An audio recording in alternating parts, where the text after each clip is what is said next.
እኔው ራሴ አንብቤ ብንጀምር ደስ ይለኛል። የአንድ የሁለት ነገሮችን ልዩነት አሳይቻችሁ ከዛ ዲፕ ደግሞ እየገባን እንሄዳለን። ክብር ለእግዚአብሔር ለአምላካችን። አሜን። ምዕራፍ 2 አንደኛ ቆሮንቶስ እንደዚህ ይላል ቁጥር 14 ላይ ለፍጥረታዊ ሰው የእግዚአብሔር መንፈስ ነገር ሞኝነት ነውና አይቀበለው ይላል። አይቀበለው ለማ ለፍጥረታዊ ሰው ናቹራል ማን አንዱ ነው። እዛው ምዕራፍ 3 ላይ ከ1 እስከ 3 ደግሞ ስትመለከቱ እኔም ወንድሞች ሆይ የሥጋ እንደመሆናችሁ በክርስቶስም ሕፃናት እንደመሆናችሁ እንጂ መንፈሳውያን እንደመሆናችሁ ልናገራችሁ አልቻልኩም። መንፈሳውያን እንደመሆናችሁ ልናገራችሁ አልቻልኩም። ወመድኃኒዓለም ገና ጽኑ መብል መብላት አትችሉም ነበርና ወተት ጋትኳችሁ። ገና ሥጋውያን ናቸው። እስካሁን ድረስ ገና አትችሉም። ወመድኃኒዓለም ገና አትችልም መባል አይዘገንንም? ገናም ወደፊትም አትችልም እኮ የሚመስለው ስሜቱ። ይህ በጣም የሚከብድ ተርም ነው፣ የሚከብድ ንግግር ነው። ነገር ግን ዋናው የምፈልገው ምንድን ነው? ሁለት ሀሳቦች አየን እዚህ ላይ። የመጀመሪያው መንፈሳዊ ያልሆነ ሰው ወይም ፍጥረታዊ ሰው ይልና ለእንደዚህ አይነት ሰው መንፈሳዊ ነገር ሞኝነት ነው፣ ሊቀበለውም አይችልም ማለት። እያችሁ ይሄ ያላመነ ሰው ወደ ክርስቶስ ኢየሱስ ዞር ያላለን ሰው ፍጥረታዊ ብሎ መጽሐፍ ቅዱስ ዲፋይን ያደርገዋል። በቤተ ክርስቲያን ውስጥ ግን ከባባድ እንጭጭነቶችን ተሸክመው ያሉትን ሰዎች ደግሞ ፍጥረታዊ አይደለም የሚላቸው። ምንድን ነው የሚላቸው? ስጋዊ። አያችሁ ዲፈረንሱ? ዓለም ላይ ካሉት ሰዎች ጋር መንፈሳዊና ፍጥረታዊ የመሆን ያለው ልዩነታችን አደገኛ ዲፈረንስ። ወደ ቤተ ክርስቲያን ስታመጡት ግን በቅዱሳን መካከል መንፈሳዊና ምን አይነት አለ? ስጋዊ። ፍጥረታዊ አይደለም ያለው እዚህ ላይ ካርናል ይላል። ስጋዊ እና መገለጫው በጣም ዘገናኝ ነው። የሚከፋፈል የሚነካከስ የገሌ ነኝ የሚል እና የሚቧደን አይነት ለግጭትም የማይመለስ ስብዕና ያለው ግን በቤተ ክርስቲያን ውስጥ የተቀመጠ እንደሆነ ይነግረናል። አሁን እነዚህ ልዩነቶች እናያቸው። የቆሮንቶስ መጽሐፍ እግዚአብሔር ይመስገን ክሊርሊ ነው የሚያስቀምጠው። ዓለም ላይ ያሉ ሰዎችን ፍጥረታዊ ይላል። በቤተ ክርስቲያን ውስጥ ሆነው ግን መንፈሳዊነታቸውን የተቀሙ ሰዎችን ምን ይላቸዋል? ፍጥረታዊ አይላቸውም። ኦፍ ኮርስ ስጋውያን ናቸው።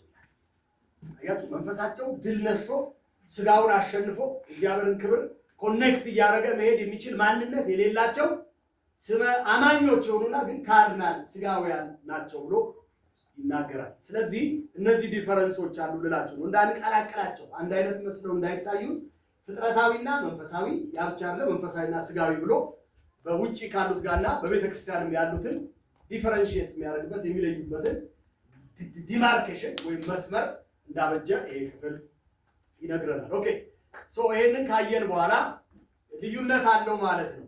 አያችሁ፣ በስጋዊነት የዋጠው በቤተክርስቲያን ውስጥ የተቀመጠ ሰው አለ።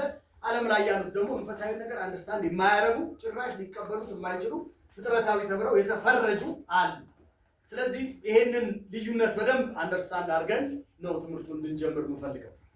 መንፈሳዊ ምንነት ወይም መንፈሳዊ ሰውነት ኃጢአተኛ መሆናችንን በመረዳትና በመወቀስ ዲፊኒሽን ነው የምሰጣችሁ። መንፈሳዊ ሰውነት ኃጢአተኛ መሆናችንን በመረዳትና በመወቀስ ወደ ሕያው እግዚአብሔር በክርስቶስ ኢየሱስ አምነን በመመለስና አዲስ ልደትን እንዲሁም መንጻትን እንዲሁም ይቅርታን በመቀበል የሚጀምር ሰማያዊና መለኮታዊ ሕይወት። ያችሁ መንፈሳዊ ሕይወት የምንለው ስፒሪቹዋል ላይፍ ወይም መንፈሳዊ ማንነት የምንለው ኃጢአተኝነትን አንደርስታንድ በማድረግ በመወቀስ በክርስቶስ ኢየሱስ በማመን ወደ እግዚአብሔር ስርዓት በመመለስና ይቅርታን በማግኘት የሚጀመር መንፈሳዊ ወይም ሰማያዊ ሕይወት ነው። አያችሁ፣ የአይሰራም ቅይጥነት ማለት ነው። ይህ ሰርጎ ገብነት አይሰራም። ኃጢአተኝነቱን አውቆ በክርስቶስ ደም ታጥቦ እርቅ ተፈጽሞ ወደ ኪንግደሙ ሲገባ ሀ ብሎ የሚጀምር ሕይወት ነው። ብዙ አሮጌ ነገር ወድቆ ማለት ነው። ብዙ የማይገቡ ነገሮች ተጥለው በደለኝነታችንን አምነን ደሙ ለኔ ፈሷል ብለን ኮንፌስ በማድረግ ብሎ ይጀምራል መንፈሳዊ። በዚህ መንገድ ሰው መምጣት ሲን ኮንቪክሽን ያስፈልጋል። አባብለን አናመጣውም። ቅድም እግዚአብሔር አምላክ ይባርካችሁ፣ እናንተን እግዚአብሔር ይባርካችሁ። ሊያኒ በሽሩ ብለው ሊያሰነብቱን የሚፈልጉ ሰዎች አሉ። ቸርች ላይ እያንቆረባበሱ መጽሐፍ ቅዱስ ያዙ ምናምን እያለ ቅድም ሲናገራችሁ ማንም አይደለም። ኮንሰርን የሌለው አገልጋይ እንደዚህ ያላችሁ እናንተ ተባረካችሁ ተብሎ ተቀላብታችሁ ነው የምትሄዱት። እና ጠበቅ ማለቱን አትጥቁት። እሺ ከጤነኛ ልብ የመነጨ ስለሆነ ማለት ነው። ክብር ለእግዚአብሔር ይሁን። በዚህ አጋጣሚ እሹሩ ያሳድጋል ወይስ ያስተኛል? ጎናቸው ያለው ሰው ሹሩሩ ያስተኛል እንጂ አያሳድግም። ስለዚህ በሹሩሩ ሰው አንቀብርም። እውነት እንናገራለን። ፊቱ ሜትር ክንድም ቢረዝም ችግር የለም። ራሱ ስለሆነ የሚሸከመው ገብቷቸዋል። ራሱ ስለሆነ የሚሸከመው ይርዘም። እውነት መናገር ያስፈልጋል። ነገ በእያንዳንዱ ሰው ለምን እንጠይቃለን? ተረት አውርቼ ለምን እግዚአብሔር በምን ይቆም? ንጹህ ወንጌል ነው የሚሰጠው። ክብር ለእግዚአብሔር። አሜን አሜን አሜን አሜን።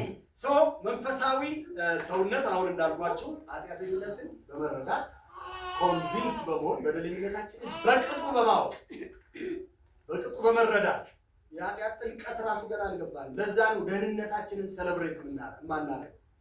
አያችሁ ኃጢአት ያመጣው ጨለማ፣ ኃጢአት ያመጣው ውርደት ጥልቀቱ በደንብ ቢገባል ዘላለማዊ ስብራት እንደሚያመጣልና እመኑ በደህንነታችን መጨፈር እንችላለን፣ ሰለብሬት ማድረግ እንችላለን። አሁን ግን የኃጢአቱ እና የስብራቱ ጥልቀት ስላልገባን ደህንነታችንን ሰለብሬት አናደርግም።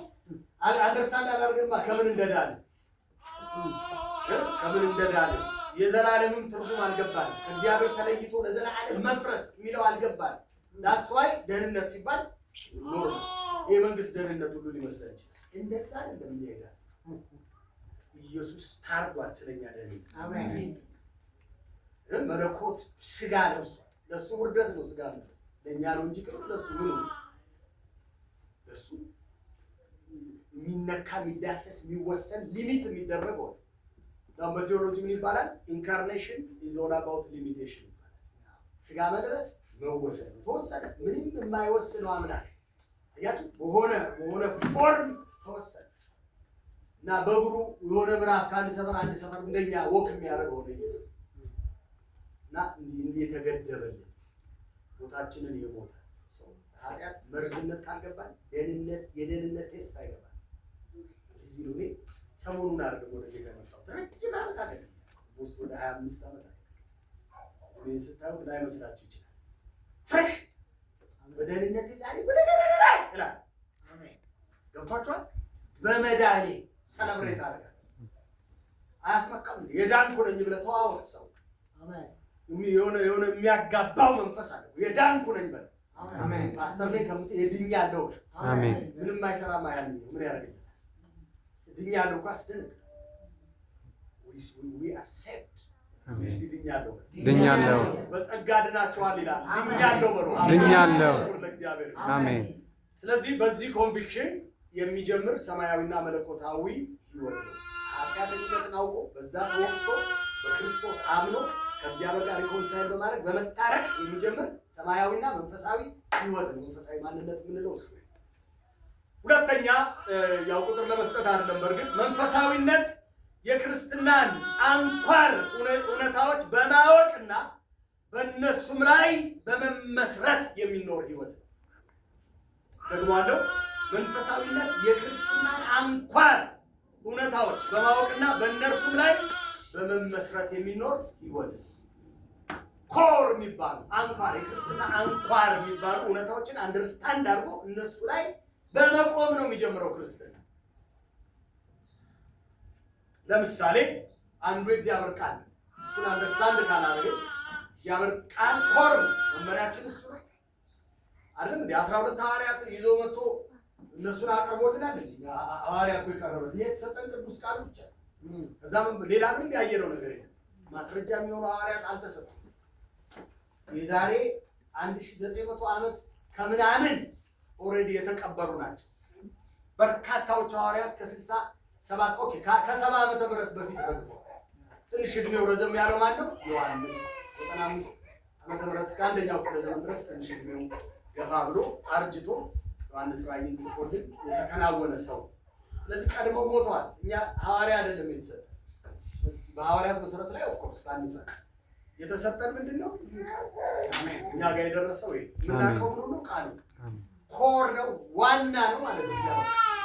ስለዚህ ይሄንን በማወቅና እዚህ ላይ በመመስረት ነው የሚጀምረው መንፈሳዊ አሜን። ገብቷችኋል? በአጀብ አይደለም፣ በስብሰባ አይደለም። ስለዚህ መንፈሳዊነት የክርስትናን አንኳር እውነታዎች በማወቅና በእነሱም ላይ ምን በማለት በመመስረት ምን የሚያደርግ የሚኖር ህይወት አንኳር ከምንላቸው መካከል አንዱ ቅዱስ ቃል። እሱም በመረዳት እሱም በማወቅና እሱ ላይ በመቆም መንፈሳዊ ህይወት ቃሉ ላይ ያልቆመ ህይወት፣ በቃሉ የማይመራ ህይወት፣ ቃሉን አንደርስታንድ የማያደርግ ህይወት፣ ቃሉን የመጨረሻ ባለስልጣን አድርጎ በህይወቱ ላይ ያልሾመ ክርስቲያን ህይወት መንፈሳዊ ሊባል አይችልም። ቢሰበሰብም ቸርች ቢመጣ ጭብጨባ ቢያዋጣ ማለት አይሰራም። ክብር ለእግዚአብሔር አሜን። ቃሉን አንደርስታንድ አድርጎ ቃሉ ላይ እንዲቀጥ ብሎ ያልቆመ ህይወት ያለው ሰው ካያችሁ ጩሁ ብላችሁ ጠፍቷል። ምን ያደርግልናል? በቃል ላይ የተመሰረተ ህይወት የሌለው ክርስቲያን ምን ላይ ቆሟል? እንደዚህ አይነት ሰው ምን ላይ ቆሟል? መሬት ላይ ነው የሚቆመው? ሳርም ይቆማል መሬት ምንሱ አይደል? ስለዚህ አንኳር እውነታዎች ብለናል። አንዱ ቅዱስ ቃል እሱን በማወቅ ላይና እሱ ላይ በመመስረት የሚጀመር ህይወት እግዚአብሔር የተባረከ አሜን። ይሄ ዛሬ የምንማረው ትምህርት መሆን አልነበረበትም። should be the first teaching በቤተክርስቲያን የመጀመሪያ ትምህርት ጋር ሲመጡ እዚህ ላይ እንዲቆሙ ማድረግ የነበረበት። አሁን አመጣጣችን እንደ ስታዲየም በ12ቱም በሮልና አይደለ አይገባንም። በምን አይነት መንገድ ህዝባችንም እንደመጣ አናውቅም። አንዳንድ ሰዎች ብሎ ሀዘን ውስጥ ያገኙታል። በማጽናናት መንፈስ ያመጡታል። አያችሁ፣ በማጽናናት መንፈስ ያመጡታል። እነዚህን ችግሮችን እንመለከታለን። ሌላው አንኳር የምንለው ምንድነው? ጸሎትና ጾም። ጾምና ጸሎት አንኳር ናቸው። እነዚህ በመረዳትና እነዚህ ላይ በመቆም እና በመመስረት ካልጀመርነው መንፈሳዊ ሊሆን አይችልም ህይወታችን። ስለዚህ የእግዚአብሔር ቃል በጣም ኮር በጣም ወሳኝ ነው። ከዛ ጾምና ጸሎት አንኳር ማይንበረከክ። አንድ ጊዜ እግዚአብሔር መንፈስ እንደዚህ ያለ በጣም ጉባኤ መሀል እያገለገልኩኝ ልጄ ስትንበረከክ ሁሉም ይንበረከክልሃል። ድምፅ ነው የሰማው። አሜን። ስትንበረከክ ይንበረከካል። በመንበርከክ ብቻ ነው ክርስቲያን የሚያንበረከክ። so it is a core for Christian life። ለክርስትና ህይወት መንበርከክ እና መጸለይ ኮር አይደል? ለኮርስ እንኳን ኮርስ ይባላል አይደል? ይሄ ኮር ነው ብራዘር፣ ለኮርስ አይደል? ጸሎት ላይ ያልቆመ ጾም፣ ጸሎት ላይ ያልቆመ ቅዱስ ቃሉ ላይ ያልቆመ መጽሐፍ ቅዱስ እነዚህን አንኳር የሚላቸው ነገሮች ላይ ያልቆመ ህይወት መንፈሳዊ ሊሆን አይችልም። ይቅርታ ሃይማኖታዊም ሊሆን አይችልም። እንኳን መንፈሳዊ እንደው ዝም ብሎ በልማድ የሚሄደው ነው፣ እሱንም መሆን አይችልም።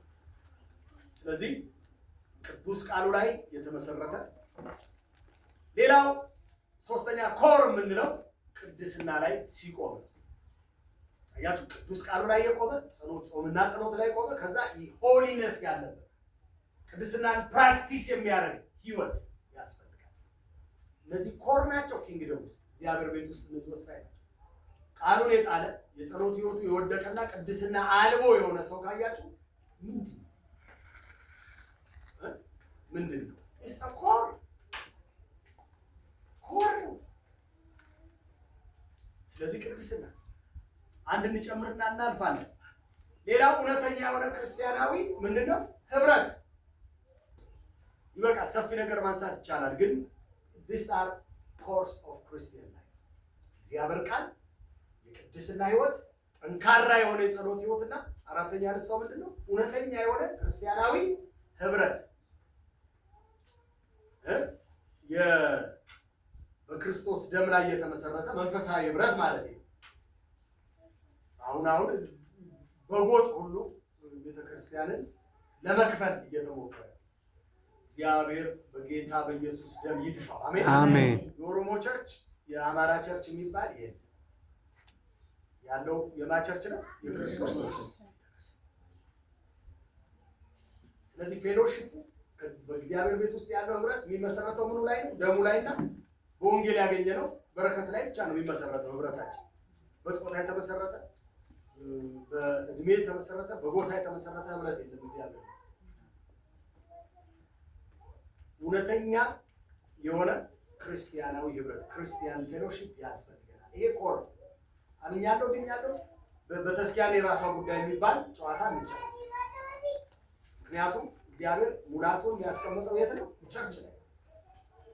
ፉልነስ ኤልጂን ያስቀመጡት ካለ በኋላ ቀናንሶ የሆነ ቀበሌ ያስቀምጧል ብለን ማሰብ እብደት ነው እና ሙላቱን በቤተ ክርስቲያን የመለኮት ሙላት በክርስቶስ ውስጥ አለ። የክርስቶስ ሙላት ደግሞ እንደ ቸርች።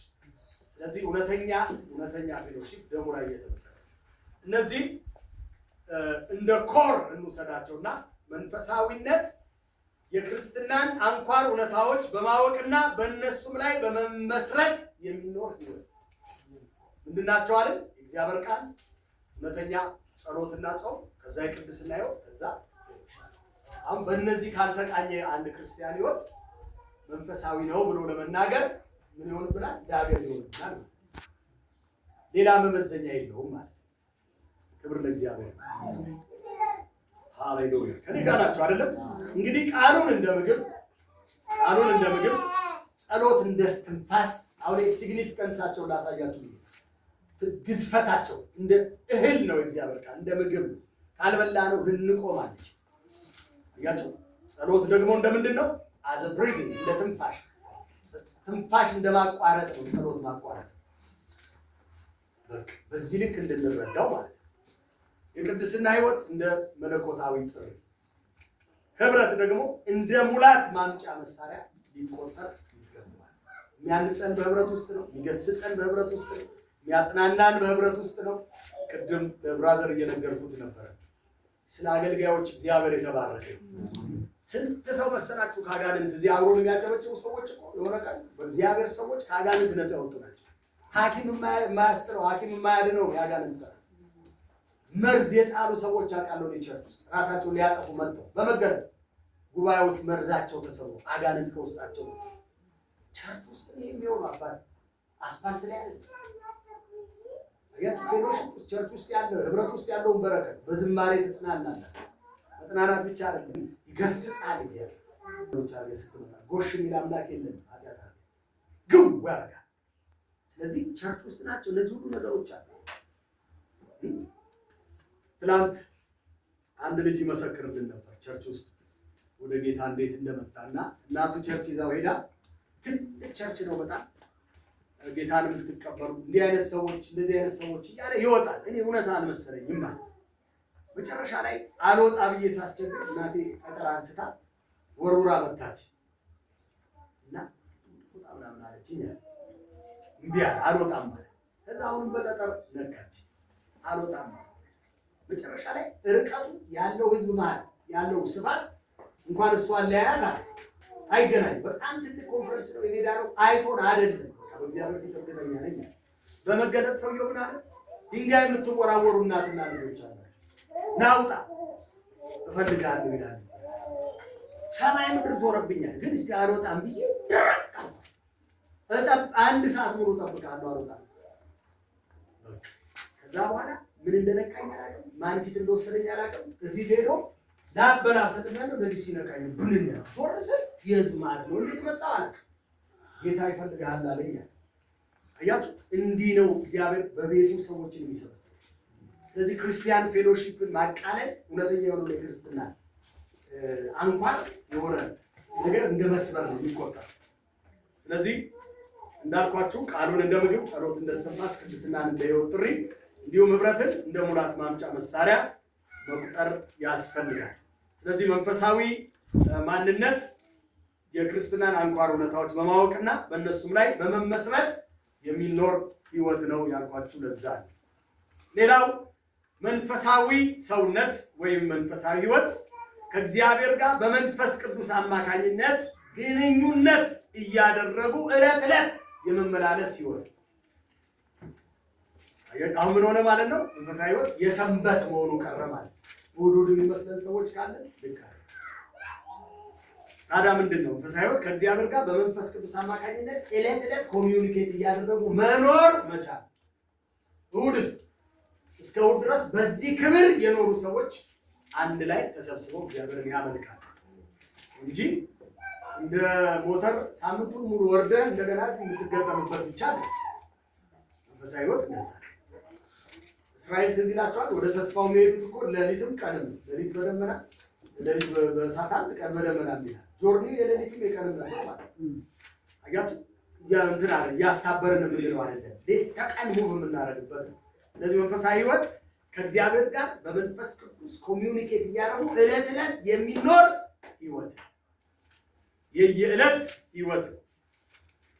እግዚአብሔር የተባረከ ይሁን። ክብር ለኢየሱስ ይሁን። ሰላም ነው አይደል? ጉባኤው ሐሳቡ በደንብ እየገባችሁ ነው? ከዛ እንዲያስጥለን ነው እግዚአብሔር። የሳምንት ሰው ይበለን መባባል ችግር የለም። የሳምንት ሰው ይበላችሁ እሱ ሳይሆን መንፈሳዊ ህይወት ግን ዕለት ዕለት በመንፈስ ቅዱስ ከእግዚአብሔር ጋር ኮሚዩኒኬት እየተደረገ የሚኖር ህይወት። መፎረሽ አያስፈልግም ማለት ነው። ምንም ነገር ኢንተርፊር አድርጎ እንዲያውከን መፍቀድ የለም።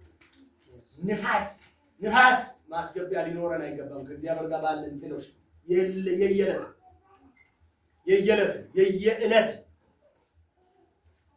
ስለዚህ መንፈሳዊ ህይወት እግዚአብሔር ጋር በመንፈስ ቅዱስ አማካኝነት ዕለት ዕለት የሚደረግ ግንኙነት ነው። በዚህ መንፈስ የመመላለስ ጉዳይ ነው መንፈሳዊነት። እንሆን ካለን መንፈሳዊ ሰው it's a way መንገዱ ይሄ እንጂ ሰንበቴ የሆነው ቁጭ ይላል ማለት አይሰራም። እዛ የተሆነውን ሰንበቴ ደግሞ እንደገና እዚያ እናመጣ every day የሚኖር ህይወት በየቀን ከሰኞ እስከ ዓርብ ባክንልኝና ሁሉ ሰበስባለሁ የሚል አምላክ ነኝ። አምላክ ነው። ሳምንቱ ሙሉ ተቀበዝበዙ ተብለናል። ሳምንት each day each minute each movement ተብለናል። አሜን። አብረን የምንኖርበት መንፈሳዊ ሲሆን ላይፍ እንደዚህ አለበለዚያ እንመጣበታለን። ሃይማኖታዊ ሊሆን ይችላል፣ መንፈሳዊ ለዘላለም ሊሆን አይችልም። በስልጣን ነው የምነግራችሁ። የለውም እንደዚህ አይነት አሰራር ይያዝ። ስለዚህ ኮሚዩኒኬት ማለት ዕለት ማለዳ ጸሎት፣ ምሽት ላይ ጸሎት፣ በስራም የትም ይሁን በመንፈስ ኮሚዩኒኬት እያደረግን ስራ መፍታት ማለት ነው። እየሰራን ኮኔክት ማድረግ እንችላለን ከጌታ። ክብር ለእግዚአብሔር። ኦኬ፣ ሌላው መንፈሳዊ ሰውነት ቃሉን በተግባር እየፈጸሙ የመኖርና በህይወታችንም የመጨረሻው ባለስልጣን አድርጎ የመኖር ውሳኔ።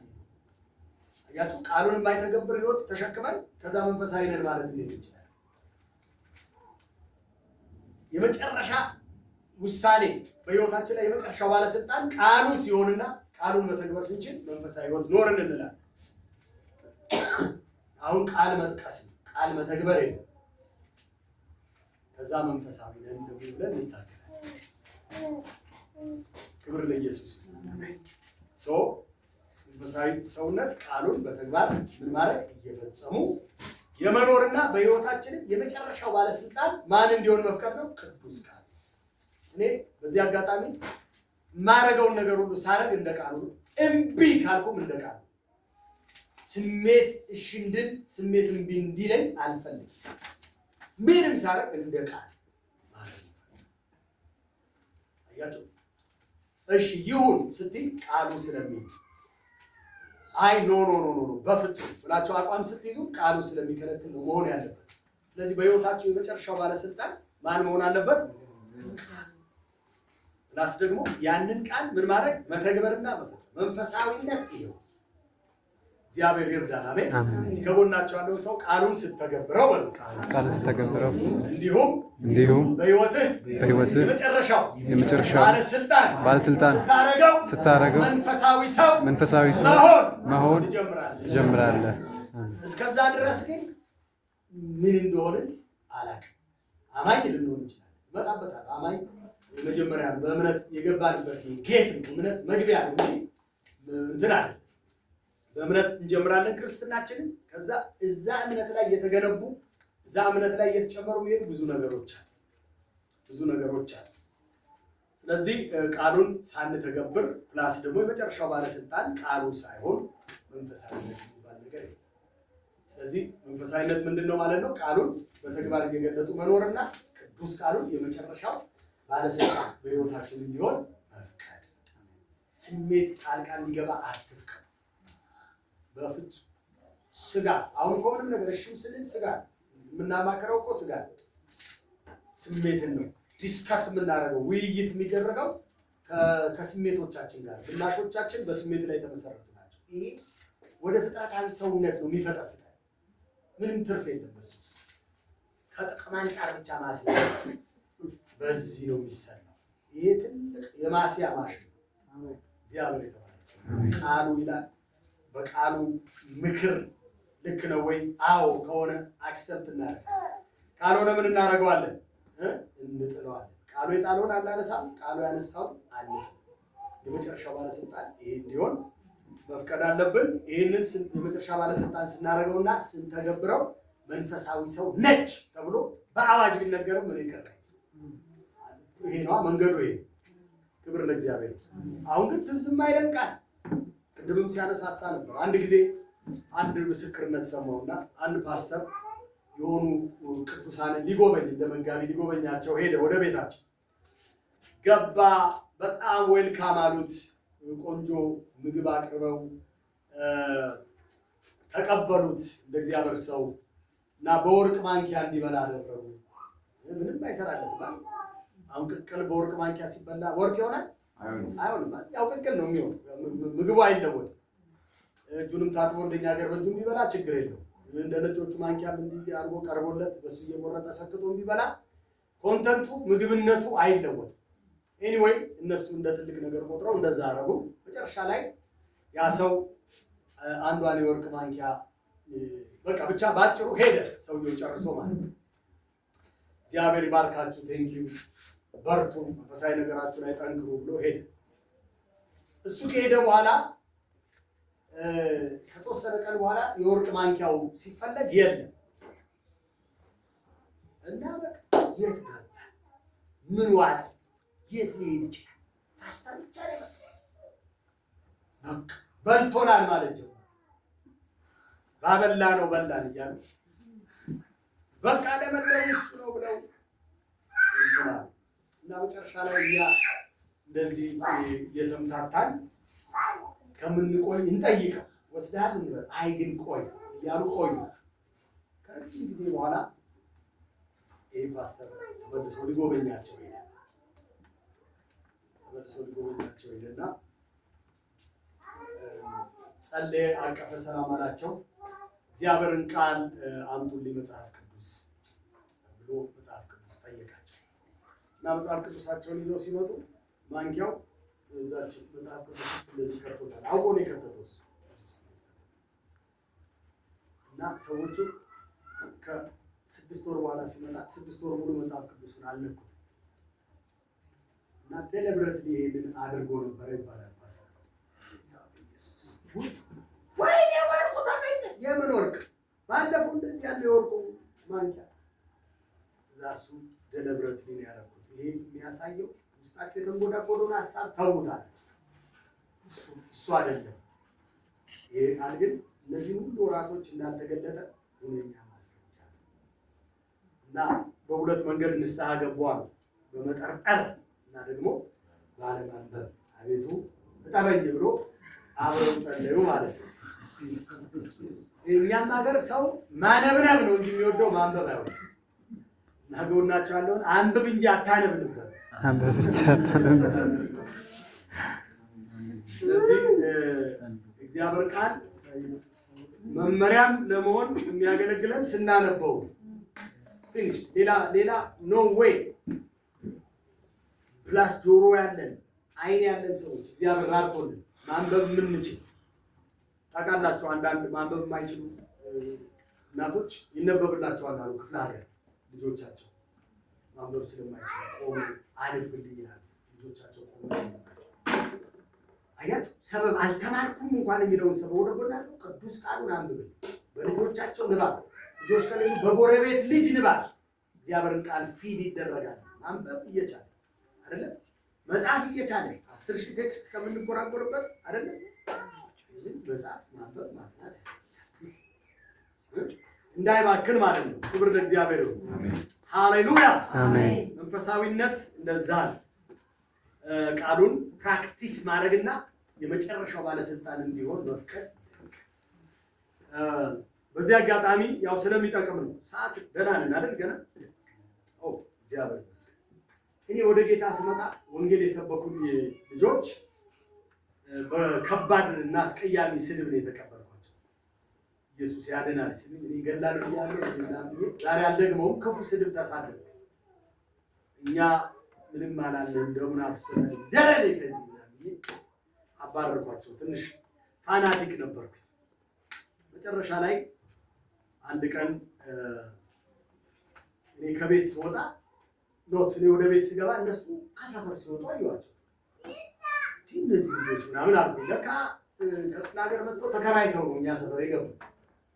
ከዛ ያ ልጅ ምናምን ብለው ሰላም ደህና ናችሁ ሰላም አልኳቸው። ትንሽ ረገብ ብዬ ማለት ነው። ባለፈው እኛ ወንጌል ነው የነገርንህ፣ አልበደልንህ፣ ክርስቶስን ፍቅር ነው የነገርንህ አሉ። ኦኬ ቴንክ ዩ። እና ስብከት በአንድ ሌሊት አያልቅም። መጽሐፍ ቅዱስ አንብብና እኛ ያልን ውሸት ከሆነ ጣለዋል፣ እውነት ከሆነ ግን ለነፍስ ስትል ተቀበል። ማርያም አልኳቸው። የመጀመሪያው የጭምር ጣዖት እሷ ናት። ማርያም ስል እሷ ንጽሕት ነች አለ። ሌላ ክፉ ነገር አልተናገሩም። አንተ ግን ኃጢአተኛ ነህ።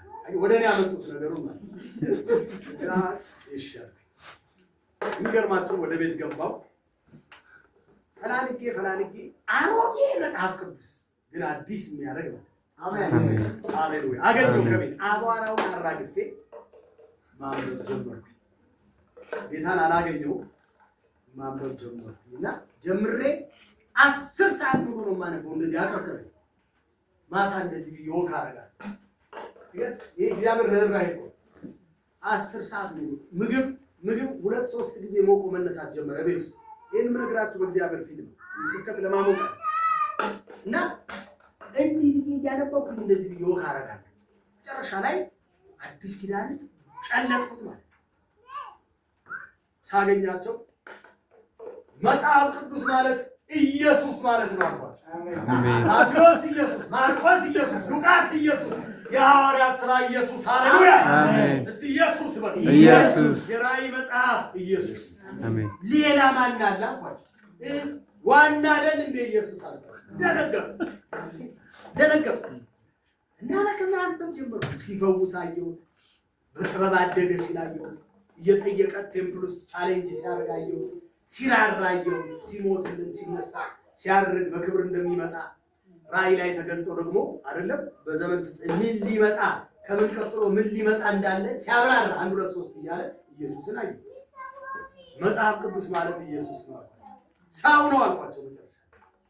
መጽሐፍ ቅዱስ ራሱ ጽሑፍ አይደለም የኖረው ነው የተጻፈልን።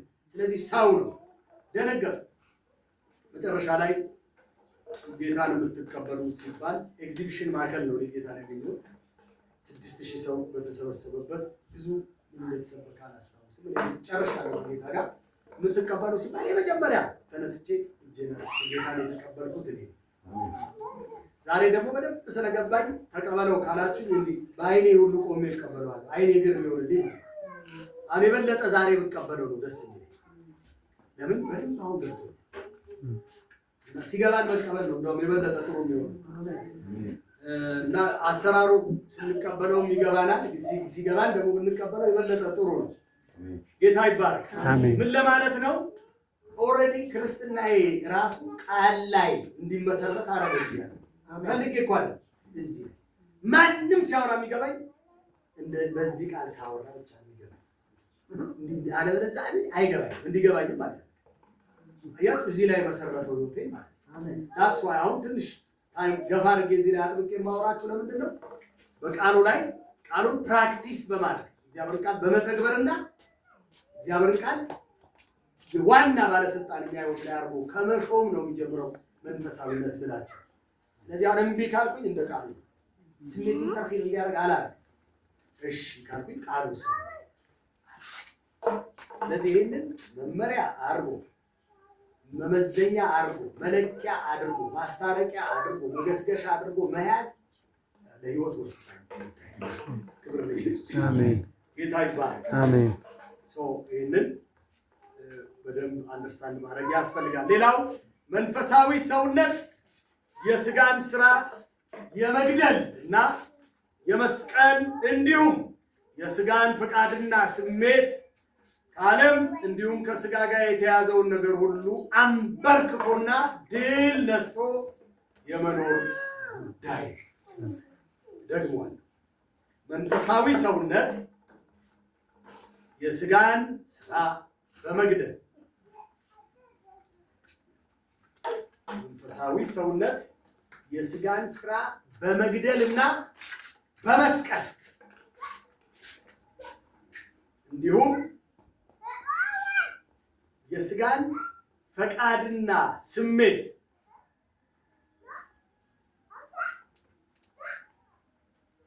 በመስበር በአጠቃላይ ከዓለምና ከስጋ ጋር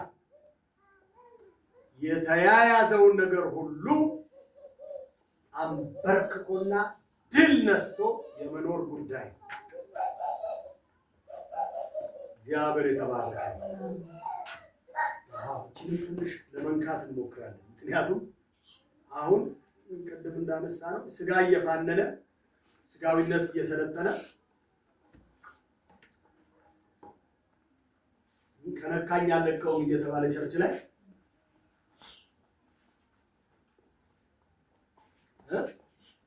ስጋ ድል ሳይደረግ ስጋ ሳይሸነፍ ስጋ ሳይንበረከክ መንፈሳዊ ከየት ነው የሚመጣው? ሰው መንፈሳዊ ሰውነት የስጋን ስራ ምን ማለት ግደሉ ነው የሚለው መጽሐፍ ቅዱስ። ስጋ አይሻሻልም። አሁን ስጋ የተሻለ ጥሩ ስጋ ለማድረግ የምትሞክሩ ሰዎች እንዳትሞክሩ። መጽሐፍ ቅዱስ ምንድን ነው የሚለው? ስጋን ከክፉ መሻቱ ጋር አንጠልጥለው ነው እንጂ የሚለው አርመው ኮትኩተዋል። ስጋ ስራው የተገለጠ ነው። ሌላ ምንም ስራ የለም። የተገለጠ ነው። ግልጥ ነው ስራው። ምንድነው ስራው? ዘሞት፣ መስከር አይደለም፣ ድሪያ፣ ዘፈን የተገለጠ ነው አልኩ ማለት ሌላ ሊሰጥ አይችልም ማለት ነው። የተገለጠ ነው ማለት። ስለዚህ እሱን አሻሽለው አይደለም መጽሐፍ ቅዱስ ምን ይደረግ ነው የሚለው? ይደረግ። ብዙ ጊዜ ስጋ ለማሻሻል እየሞከርን ነው። መከራ ይበላል። ስጋን ግደለው፣ ስጋን አጥፋው እየተባለ አሪፍ ስጋ አድርገው ተብሎ አልተጻፈም። ሞት ነው የተፈረደበት። እንዲንጠለጠል ነው መደረግ ያለበት። እሱ ምንድነው? መጽሐፍ ቅዱስ በመንፈስ የስጋን ስራ ግደሉ ነው የሚለው። ስፒሪት እያሸነፈ ሲመጣ አሁን ያልኳቸው መንፈሳዊ ህይወት በኃይል በእኛ ላይ እየሰለጠነ ሲመጣ ስጋው እየተንበረከከ ይሄዳል። አይጠፋም፣ አለ፣ ይሸነፋል። ስፒሪቹዋል ነገራችን ስትሮንግ ሲሆን ነው እየተዋጠ የሚሄደው። አንድ ጊዜ በህንድ ውስጥ ነው አሉ አንድ ሚሽነሪ ሄዶ ወንጌል ነገራቸው እና ብዙ ሰው አልተቀበለም። ከረጅም ልፋት በኋላ አንድ ገበሬ ብቻ ወደ ጌታ ይመጣል። መጨረሻ ላይ እግዚአብሔርን አመስግኖ አንድ ሰው እንደ ዘር ነው እግዚአብሔር ያበዛዋል ይልና ጸልዮለት በርታ ብሎ ይሄዳል። ከረጅም ጊዜ በኋላ ሊጎበኘው ተመልሶ ይመጣል። ሚሽነሪው ያንን ገበሬ አዲስ ክርስቲያን ማለት ነው እና ሲመጣ የአዲስ ክርስቲያን ከፍተኛ ሽኩቻ ውስጥ ገብቷል። ማለት በህይወቱ ተለማምዶት አያውቅም። አዲስ መንፈስ ተቀብሏል። ከነባር ማንነቱ ከአሮጌ ማንነቱ ጋር ግብ ተጀምሯል።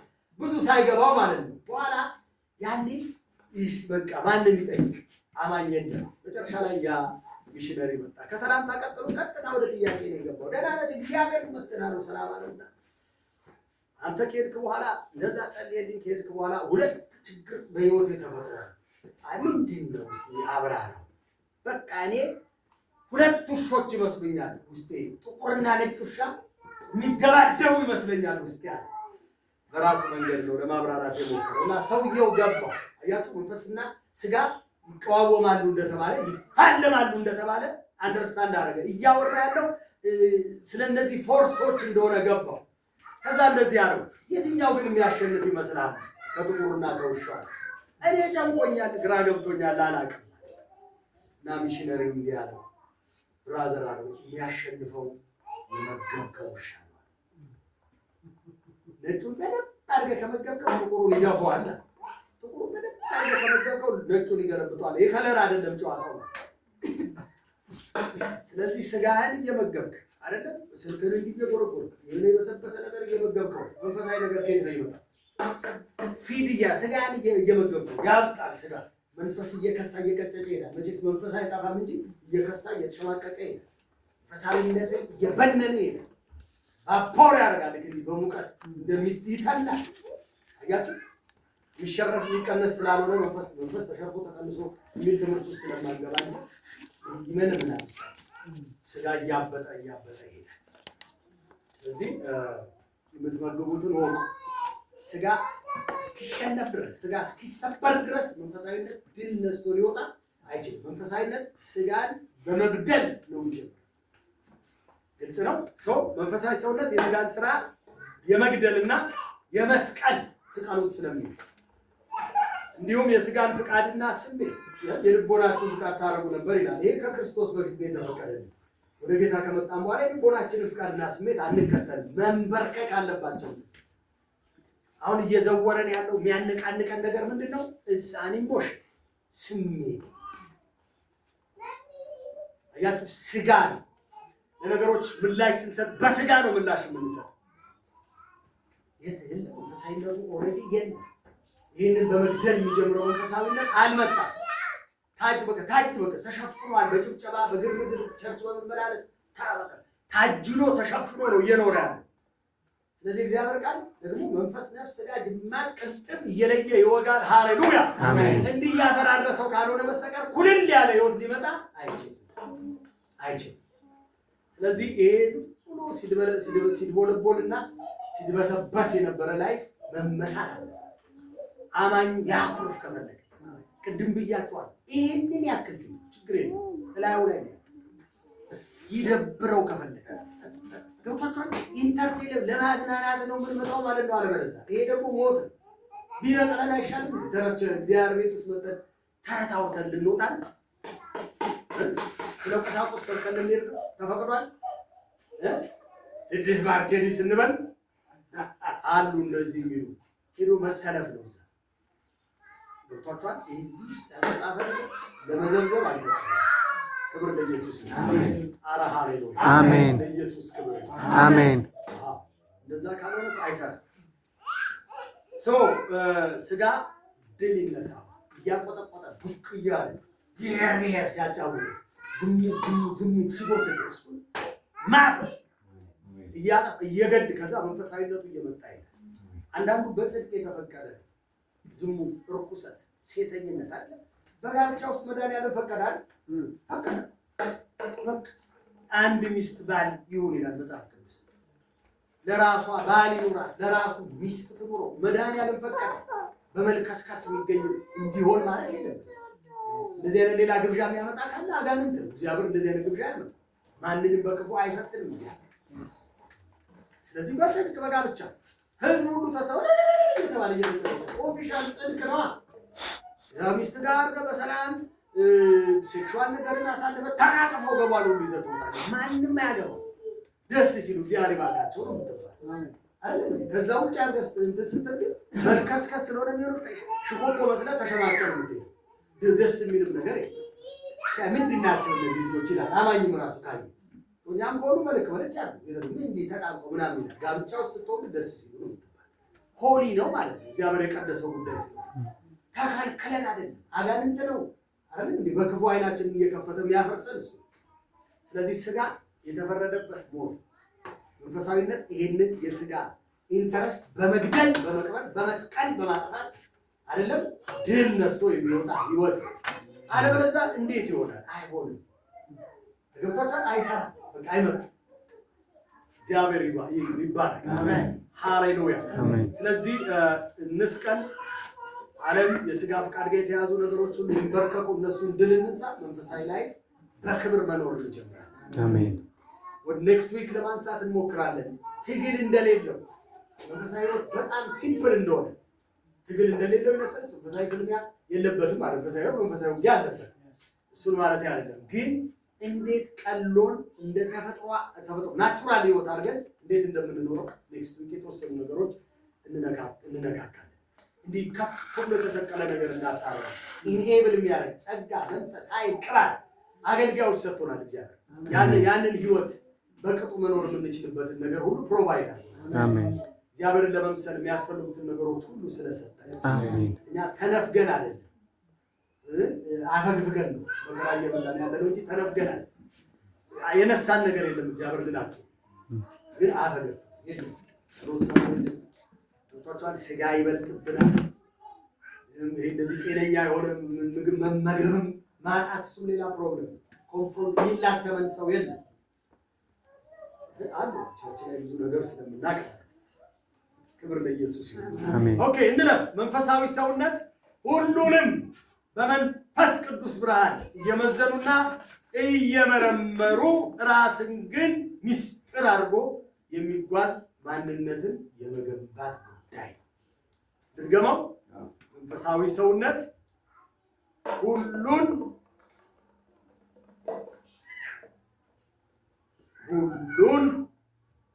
በመንፈስ ቅዱስ ብርሃን እየመዘኑና እየመረመሩ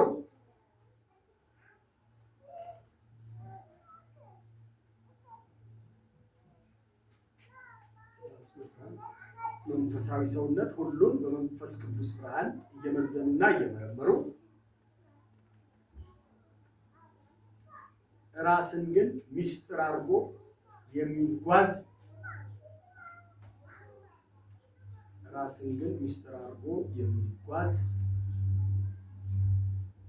ማንነትን የመገንባት ጉዳይ ነው። ምስጢር አድርጎ የሚጓዝ ማንነትን የመገንባት ጉዳይ ነው። ለምንድን ነው ይሄንን የምንለው? መንፈሳዊ ሰው ግን ሁሉን ይመረምራል፣ ራሱ ግን በማንም አይመረመርም። አንደኛ ቆሮንቶስ 2:15 ማየት ትችላላችሁ። መንፈሳዊ ሰውነት ሁሉንም በመንፈስ ቅዱስ ብርሃን እየመዘኑና እየመረመሩ የሚጓዝ ማንነትን የመገንባት ጉዳይ ነው። ራሳችንን ግን ማንም ሊመረምራቸው ለምን? መንፈሳዊ ሰዎች ተቷቷል። የመንደር ሰው የመንገድ ሰው አይመረምርም። ሲድ የታተመ ነው ህይወታችን። መንፈሳዊ ሰው ብቻ ነው አንደርስታንድ ሊያደርግ የሚችለው ሁሉንም ነገር። ይሄ ትልቅ ክብር ነው። ሁሉን ይመረምራል፣ ሁሉን ሰርች ያደርጋል።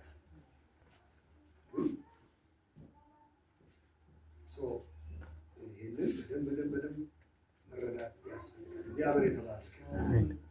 አንደኛ ቆሮንቶስ 2:15 እንደዛ ይላል። እንደዚህ ይላል we who have the spirit understand these things but others cannot understand us at all. ጨርሶ ሊረዱን አይችልም። እኛ መንፈሳዊ ሰዎች ሁሉንም እንረዳለን። ሌሎቹ ግን እኛን እንኳን የተደቀው መንፈሳዊ ነገር አይደለም እኛን እንኳን ሊረዱ መንፈሳዊ ሰው መረዳት አይችልም። እንኳን አጠቃላይ መንፈሳዊውን ዓለም ማለት ነው። ስለዚህ መንፈሳዊ ሰው ግን ሁሉን ነገር በመንፈስ የሚመዝን በመንፈስ የሚመረምር ራሱን ግን ምስጢር አድርጎ የሚጓዝ ማንም አንደርስታንድ ሊያደርገው የማይችል ሰው።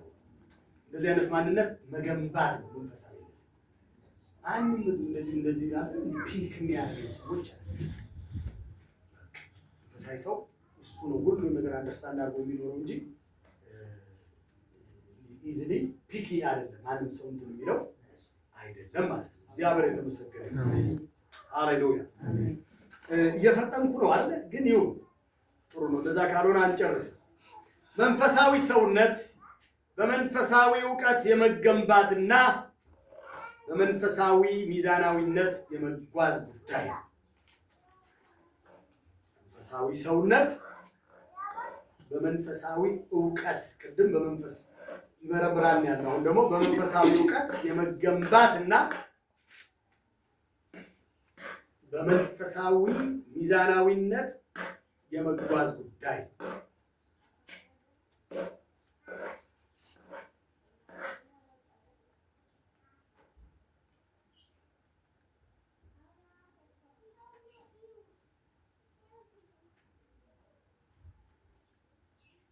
እግዚአብሔር የተባረከ ይሁን።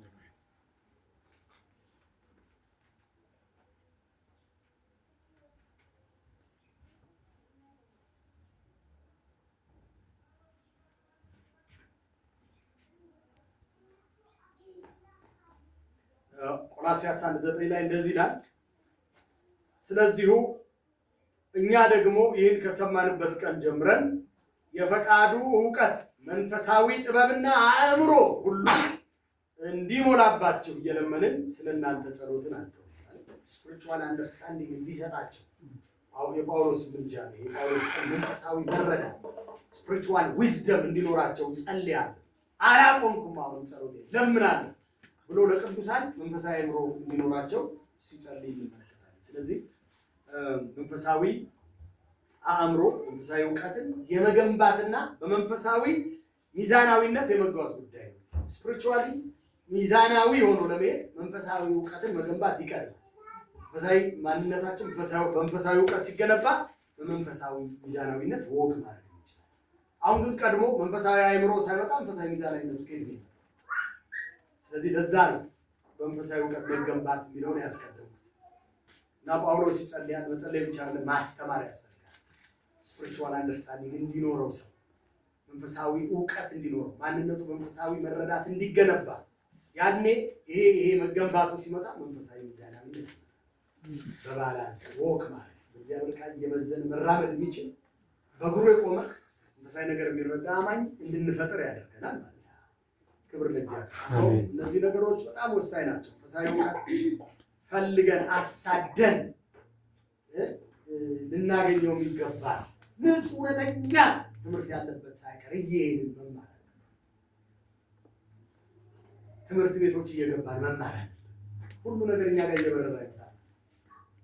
አድቫንስድ ሆነን ማግኘት ያለብንን ነገር ማግኘት አለ። መንፈሳዊ ዕውቀት ሼር ማድረግ ቤተክርስቲያን ራሱ መድረኮቿን በዚህ መንገድ መቃኘት ይኖርባታል። ትምህርቶች፣ ሌሎች የጸጋ አሰራሮች ሁሉም ስለሚያስፈልግ ማለት መንፈሳዊ አንደርስታንዲንግ ግን ከሌለ ሁሉንም እናጣለን። ያለንን ሁሉ እናጣለን።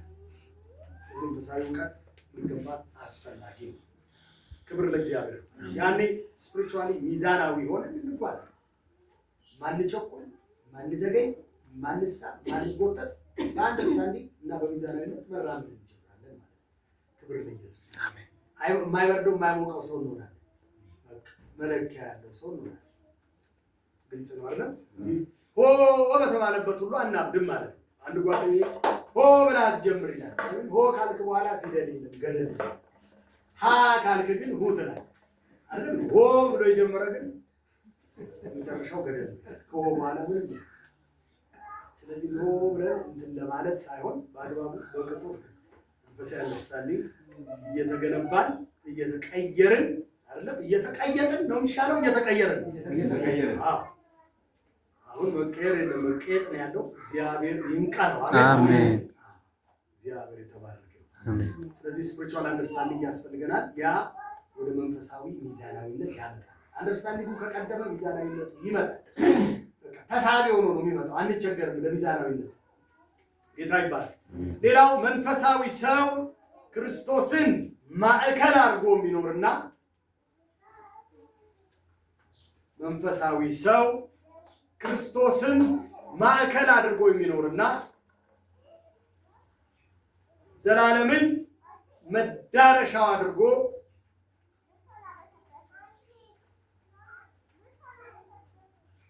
የሚኖር ያንንም በሚኖርበት ዘመን ሁሉ በተግባር እየገለጠ የሚያሳይ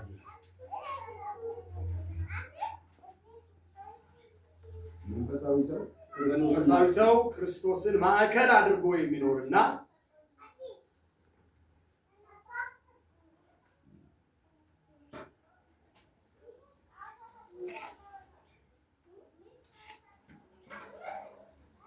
ዘላለምን መዳረሻው አድርጎ የሚኖር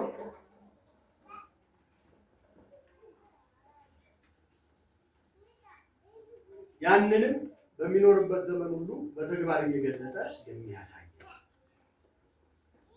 ያንንም በሚኖርበት ዘመን ሁሉ በተግባር እየገለጠ የሚያሳይ በምን እናውቃለን?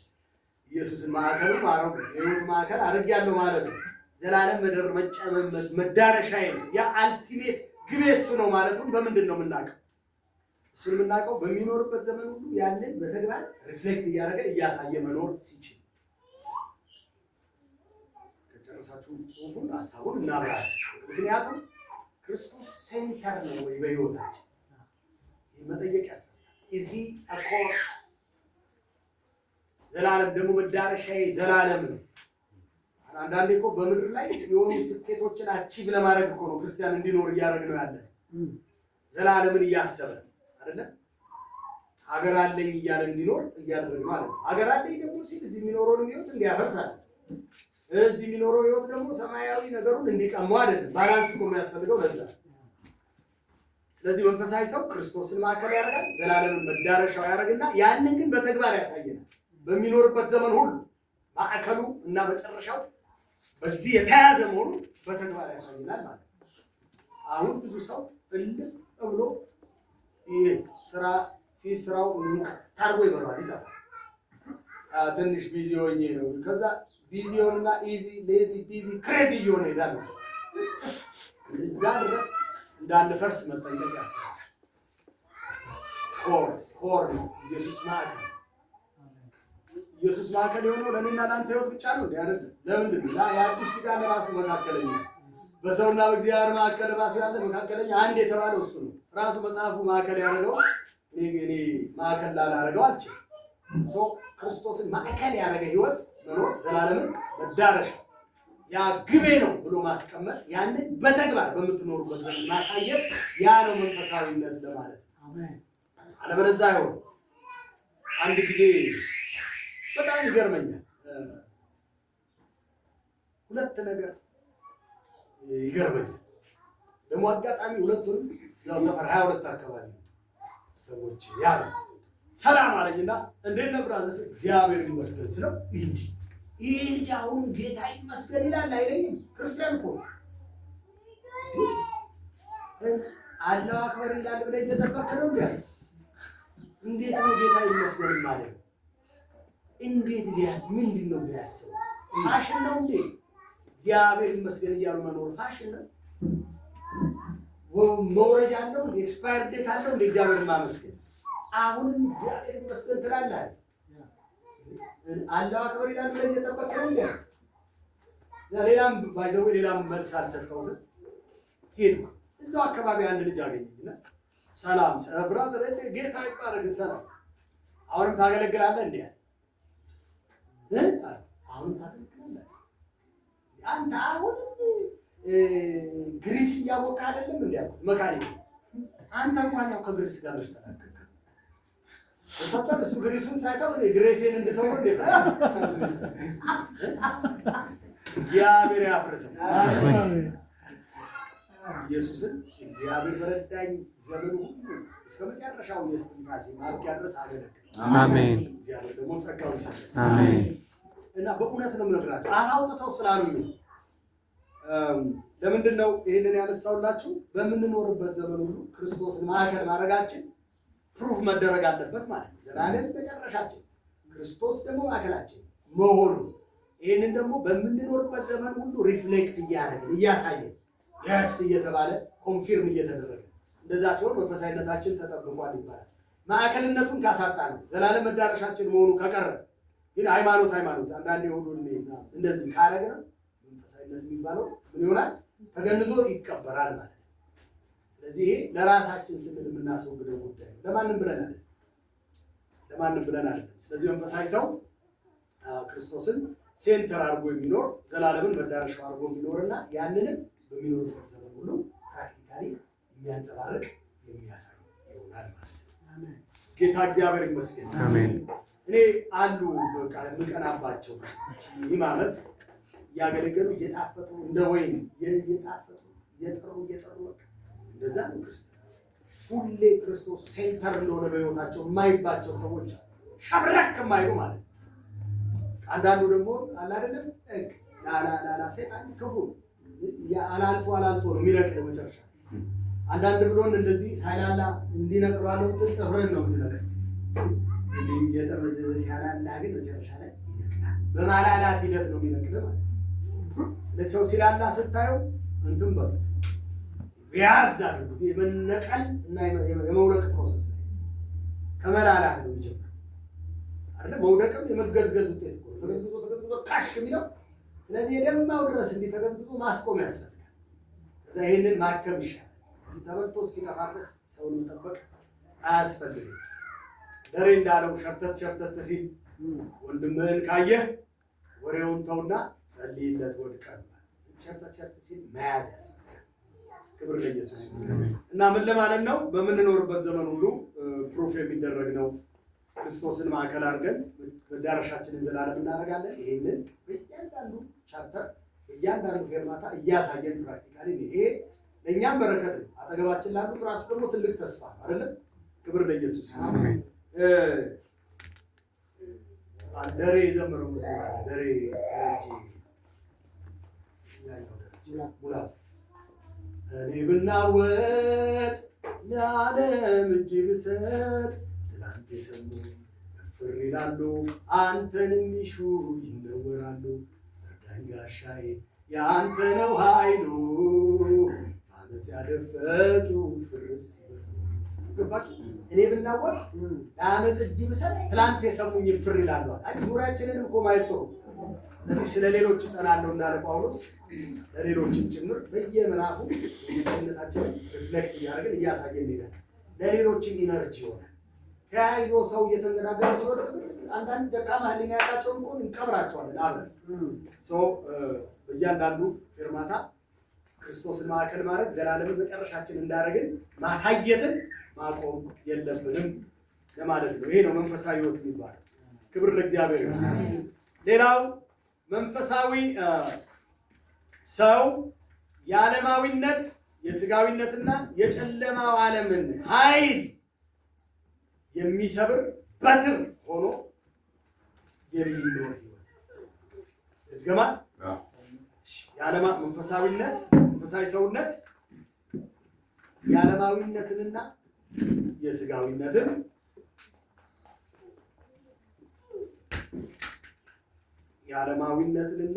የስጋዊነትን እንዲሁም የጨለማውን ዓለም ኃይል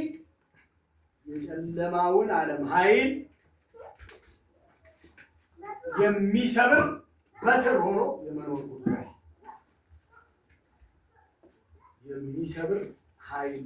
በትር ሆኖ የመኖር ጉዳይ።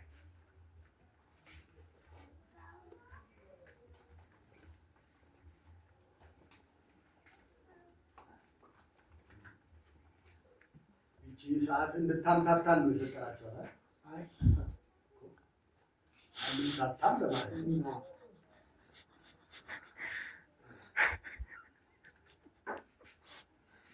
አይሰራም ሲባል የሰማችሁ ሰዎች አሰሩ፣ አለበለዚያ አግዙ። ይቀላል። እናንተ ከገገማችሁ እኛም ልንገዛ እንሞክራለን።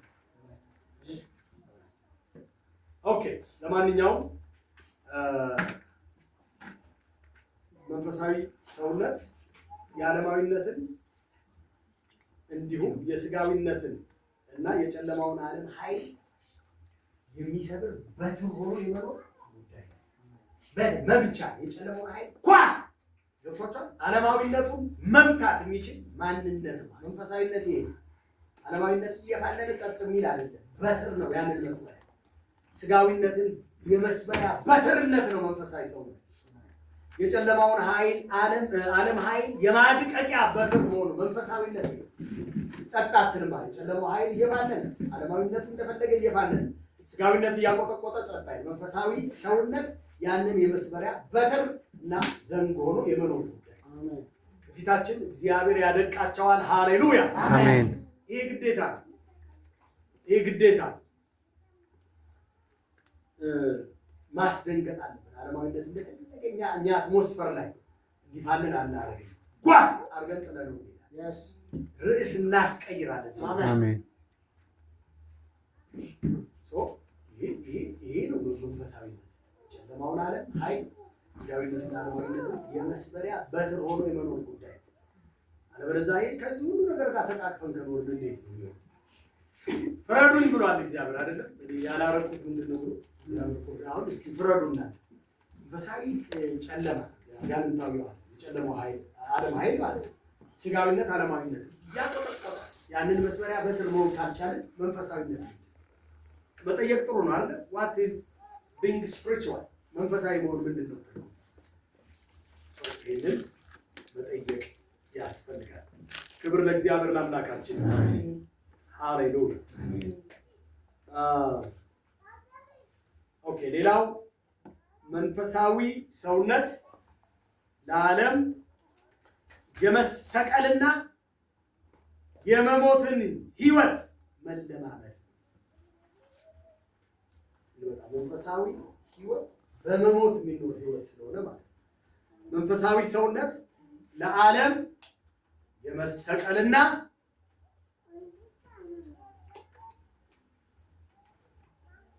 መሞትን የመለማመድ ህይወት ነው።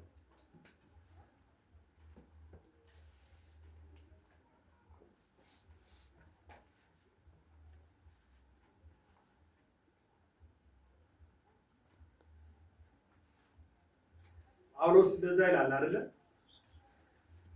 ገላትያ 6:14 ላይ ነገር ግን ዓለም ለኔ የተሰቀለበት እኔም ለዓለም የተሰቀልኩበት።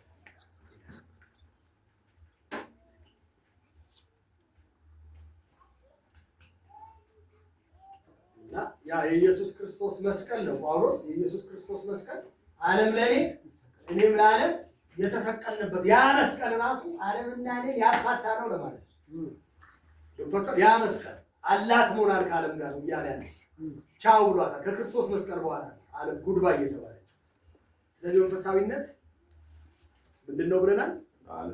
ዓለም የመሰቀልና መሞትን የመለማመድ ይሞታል።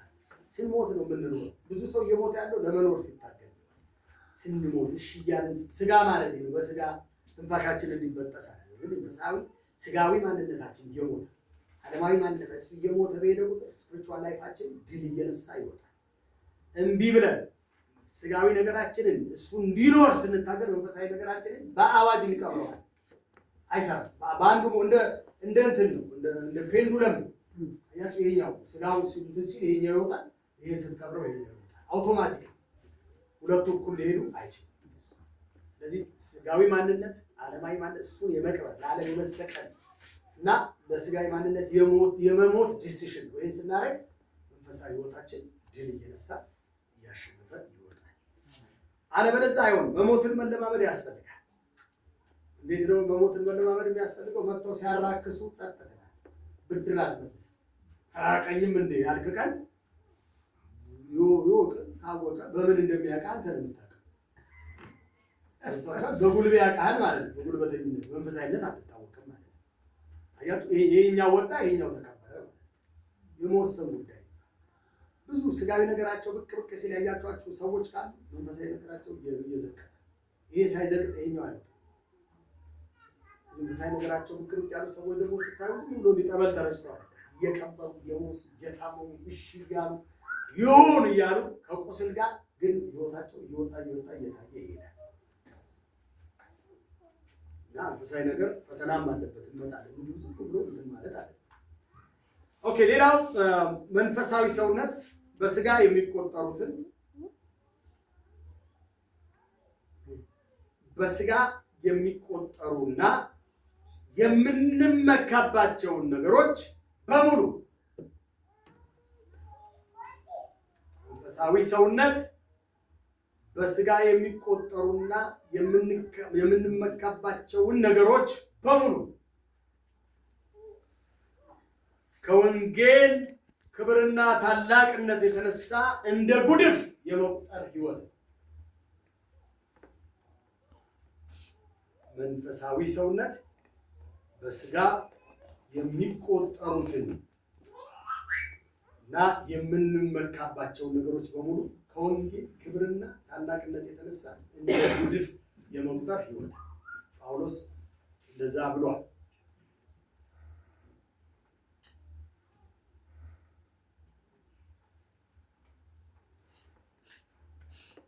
ክብር ለእግዚአብሔር ይሁን።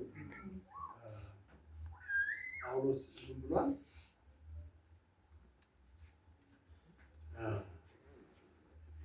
ፊልጵስዩስ ምዕራፍ 3:8-9 ነው። አዎ በእውነት ከሁሉ ይልቅ ስለሚበልጥ ስለ ክርስቶስ ኢየሱስ ስለ ጌታዬ እውቀት ነገር ሁሉ ጉዳት እንዲሆን እቆጥራለሁ። ስለርሱ ሁሉን ተጎዳው። እሱን አገኝ ዘንድ በክርስቶስ በማመን ያለው ጽድቅ ማለት በእምነት ከእግዚአብሔር ዘንድ ያለው ጽድቅ እንጂ ከሕግ ለእኔ ያለው ጽድቅ ሳይሆንልኝ በእርሱ እገኝ ዘንድ ሁሉን እንደ ጉድፍ ይቆጥራል። እና ጳውሎስ የሚመካባቸውን ነገሮች ይቆጥራል አይደለም። አይሁዳውያን ናቸው እኔ እበልጣለሁ የሚልበት ላይ እንግሊዝኛው ላይ የሚለው ምንድን ነው? አይ አም ፒውር ብላድድ ጂው ነው የሚለው። ፒውር ብላድድ ጂው ዘግናኝ ያለ ንግግሩ ንጹህ ደም ያለኝ አይሁዳዊ መመኪያ ሊያደርገው ማለት ከሕግ በሚገኝ ጽድቅ አለ ነቀፋ ነበርኩ ይላል። ይህን እኔ ብዙ አላምንበትም። ትንሽ በስሜት የተወራ ይመስለኛል። ምክንያቱም ደብዳቤ ተቀብሎ ሰው ገላለሁ ብሎ የሚሄድ ሰውዬ እንዴት ነው ከሕግ በሚገኝ ጽድቅ አለ ነቀፋ የሚሆነው? ሕጉንም ብትወስዱ አትግደል ነው የሚለው አይደለም። ገጀራ ይዞ የሚሄድ ሰውዬ እንደዛ ማለት አይችልም። መጨረሻ ላይ ያው ኢየሱስ ገላገለው እንጂ አንዳንዱ ትምክትም ነው። በኋላ ግን እግዚአብሔር ይመስገን ወንጌል ሲገባ በሙሉ እንደ ጉድፍ ቆጥሮ ገላገለው። ስለዚህ በስጋ የሚቆጠሩ እና የምንመካባቸው ነገሮች በሙሉ እንደ ጉድፍ መቁጠር መንፈሳዊነት ስፒሪቹዋል ነገርን በመረዳት መንፈሳዊ ነገርን በማወቅ ለሱ ክብር በመስጠት ሌላውን በሙሉ እንደ ጉድፍ መቁጠር ይጠይቃል። መንፈሳዊ እኩል ይዘነው አንዴድማ እዚህ መሬት ላይ የሚቀር እርባና የሌለው ሊያስመካ የማይችል ነገርን መመኪያ አድርገን ይዘን አብረን ወክ ማድረግ አንችልም ከመንፈሳዊ ነገር ጋር። እንደ ጉድፍ መቁጠርን ይጠይቃል። በስጋ የምንመካባቸው ነገሮች ከመንፈሳዊ ነገር አንጻር ምንም የሚፈይዱት እና የሚጠቅሙት ነገር የለም። መንፈሳዊ ሕይወት በስጋ አይኖርም። ስጋዊ የሆኑት ነገሮች በሙሉ ለመንፈሳዊ ነገር የሚፈይዱት ነገር የለም። ስለዚህ በስጋ የምንቆጥራቸው የምንመካባቸው ነገሮች እንደ ጉድፍ መቁጠር ይጠይቃል። አለበለዚያ አንድም እኩል እንደ ባንዲራ እያውለበለብን መመኪያ አድርገነው ልንሄድ እንሞክራለን። ያ ብዙ የሚጠቅም ነገር የለውም። ክብር ለእግዚአብሔር። አንድ ሁለት ሀሳብ እንጨምርና 6 ተኩል ነው ተኩል ላይ እንጨርሳለን። 10 ደቂቃ ብቻ ነው የምንጠቀመው። ሀሳቡ በሙሉ ግልጽ ነው አለ እስካሁን። ሌላው መንፈሳዊነት የቅድስናንና የጽድቅን ሕይወት እንደ ሰንደቅ ዓላማ ይዞ የመጓዝ ጉዳይ። በዚህ ድርድር መንፈሳዊ ሰውነት የቅድስናን እና የጽድቅን ሕይወት እንደ ሰንደቅ ዓላማ ይዞ የመጓዝ ጉዳይ ነው። እግዚአብሔር ጽድቃችን ብለው አይደለ ግንባራቸው ላይ እንደሚያስሩ መጽሐፍ ቅዱስ ይናገራል። መንፈሳዊነት ወይም መንፈሳዊ ሰውነት የቅድስናንና የጽድቅን ሕይወት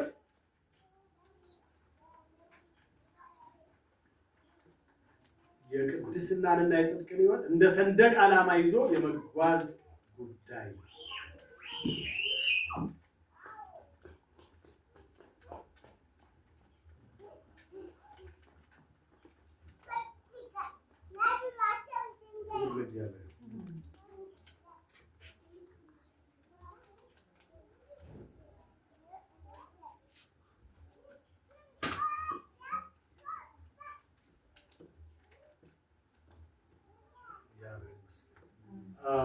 ዘጸአት 39:30 ላይ እግዚአብሔር ሙሴን እንዳዘዘው ከጥሩ ወርቅ የተቀደሰውን የአክሊል ምልክት ሰሩ፣ በእርሱም እንደ ማኅተም ቅርጽ አደረገው፣ ቅድስና ለእግዚአብሔር የሚል ጻፈበት ይላል።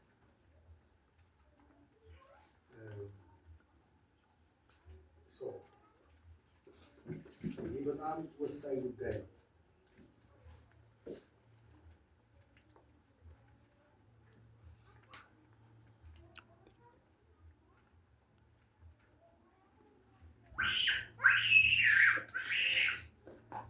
ለእግዚአብሔር ሰው የቅድስና ጉዳይ እንደምን እንደ ሰንደቅ ዓላማ ሆሊነስ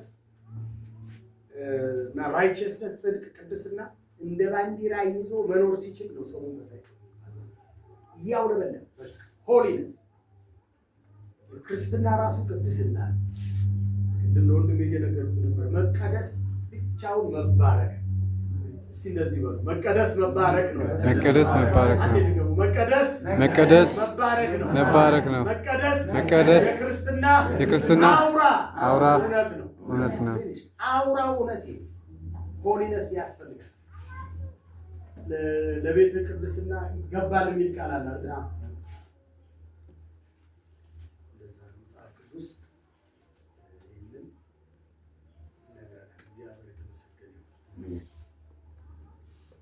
መዝሙር 93 ቁጥር 5 ላይ ይላል ከብዙዎች ድምፅ ከባህርም ታላቅ ሞገድ ይልቅ እግዚአብሔር በከፍታው ድንቅ ነው። ምስክር እጅግ የታመነ ነው። አቤቱ እስከ ረጅም ዘመን ድረስ ለቤትህ ቅድስና ይገባል። አሜን። ክብር ለኢየሱስ ይሁን።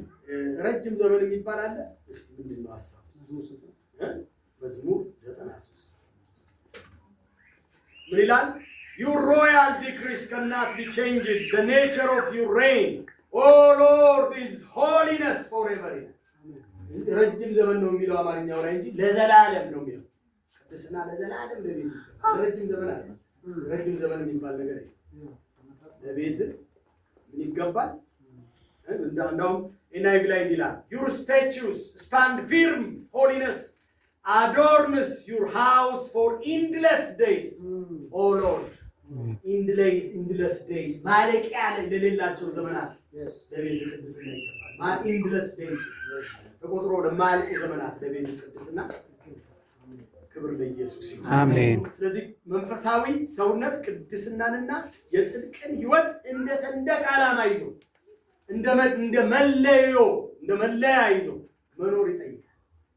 ክብር ለእግዚአብሔር። ታወቅን እግዚአብሔር በዚህ እንድንታወቅ ያድርግ። አሜን። ሃሌሉያ። መንፈሳዊነት ቅድስናና ጽድቅ የሌለበት መንፈሳዊነት የለም። አሜን። አለ ይኖራል እንደዚህ የሚባል ነገር መንፈሳዊነት ሆኖ ቅድስናና ጽድቅ የሌለበት ያስኬዳል? እንዴት ነው? አይሆንም አይደል? አራይሳ ራሱ እነዚህ ኤሌመንቶች ናቸው መንፈሳዊ እንዲሆን የሚያደርጉት እነዚህ መኖራቸው። ይሄን ካወጣነው ምንም ነገር ሊኖረው አይችልም። ክብር ለኢየሱስ ይሁን። እና ለረጅም ዘመን ሳይሆን እንዳልኳችሁ for endless days ማለቂያ ለሌላቸው ዘመናት ለቤቱ ቅድስና ይገባል። ቅድስናና የጽድቅን ሕይወት ለሰንደቅ ዓላማ ይዞ ሲጓዝ ሰው መንፈሳዊ ሰው ናት፣ መንፈሳዊ ሰው ነው እንላለን። ሳናፍር ሳንሸማቀቅ መገለጫው ይሄ እንደ ባንዲራ ይዞ ጽድቅና ቅድስና ነው ማለት ሰው ስላየው ሰው ስላላየው ነው እንዴ? አለ ግርማዬ ተክለያየ ሽብሬያየች ተብሎ ክርስትና አለ? አሮን በፍጹም ለምን እንደዚህ አይኑን እንደዚህ አድርጎ ሲያየኝ ነው? እንደዛ የጠራን እግዚአብሔር ነው። ሰው እኛን እየተከታተለ አይደል? አንድ እግዚአብሔር ሰው አለ ኢንግማር ይባላል። ስዊድናዊ ነው። ብዙ ጊዜ እዚህ ሲመጣ ተረጉምለታል እና ስለ ዮሴፍ ቅድስና በእግዚአብሔር ፊት ይሄንን ኃጢአት አላረግም ብሎ አይደለም ጨርቁን ጥሎላት የሄደበትን ሲያወራ ምን አለ? ኖባዲ ነው ሳ ይሄ ሰውዬው እስራኤላዊ ነው። እስራኤል 3-4 ጊዜ እየተሸጠ እየተንከባለለ ግብጽ የሚባል ሌላ ሰፈር እኮ አይደለም ሌላ ሀገር መጥቶ የሆኑ ሰዎች ያዩኛል ብሎ አይደለም ማለት አይገርም? አያስደነግጥም? ማን ያየዋል? እስራኤልን ለቆ ግብጽ የመጣ ሰውዬ እግዚአብሔር። አሜን። ቅድስና ይሄ ነው እንጂ ሰፈር እየቀየርን መበሳበስ እሱ ከዛ ሰፈር ወደ ሰፈር ስንመጣ አሪፍ ትወና ነው የሚሆነው እና ኗሪ እንጂ ተዋኛ አይደለም። አሜን። ጎናችሁ ያለውን ሰው ኑር እንጂ አትተውን በሉት። ኑር እንጂ አትተውን። አረ ንገሩት። ኑር እንጂ አትተውን። ተዋንያን ሳይሆን እዚህ አማንያን ነን ያለን። እዚህ ማንም ድራማ አይሰራም።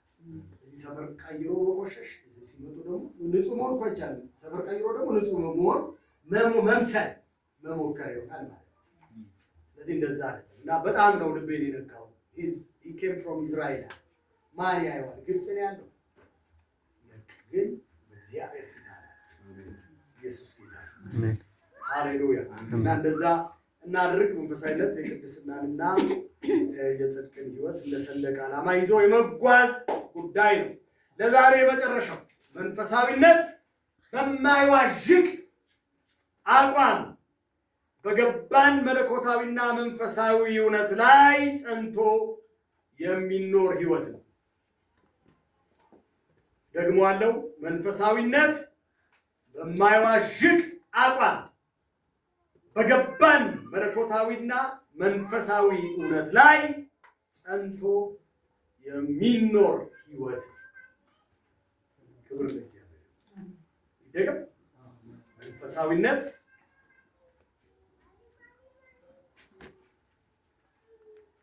በማይዋዥቅ አቋም